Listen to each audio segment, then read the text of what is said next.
Aktivis Laskar Pasundan Indonesia atau LPI menggelar aksi unjuk rasa di depan kantor Dinas Perumahan Rakyat dan Permukiman Kabupaten Sukabumi, Kamis 13 Februari 2023. Dalam aksinya, LPI menyuarakan beberapa dugaan permasalahan yang ada di Dinas Perkim, mulai dari mangkrangnya pembangunan gedung perkantoran dan juga beberapa penggunaan anggaran yang ada di Dinas Perkim dari tahun anggaran 2022 sampai tahun anggaran 2024. Hal tersebut disampaikan langsung oleh Rohmat Hidayat, Ketua Umum Laskar Pasundan Indonesia atau LPI, mewakili masa aksi mengatakan pihaknya menduga keras bahwa Kepala Dinas Perkim Kabupaten Sukabumi menjadi sumber masalah mangkrangnya gedung Pemda.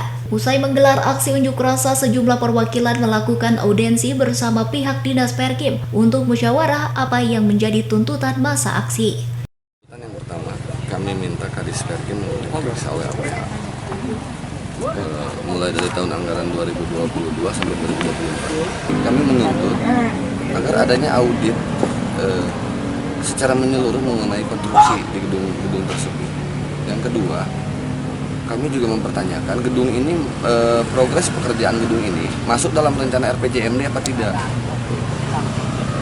Kalau tidak, berarti ini kan menjadi sebuah permasalahan baru nantinya. Kalau memang gedung ini tidak masuk dalam progres RPJMD. Sementara itu, Sekretaris Dinas Perumahan dan Kawasan Permukiman atau Disperkim Kabupaten Sukabumi, Herdiawan Waryadi menjelaskan, sesuai ketentuan yang telah direncanakan, pembangunan gedung perkantoran akan kembali dilanjutkan pembangunannya. Pihaknya menunggu hasil kajian dari Rencana Pembangunan Jangka Menengah atau RPJMD Pemerintah Daerah Kabupaten Sukabumi.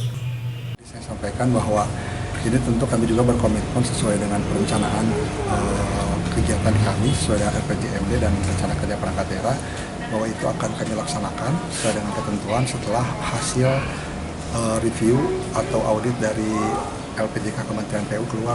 Karena itu supaya dilaksanakan sesuai dengan aturan nanti ke depannya, tidak tidak melenceng pembangunannya gitu.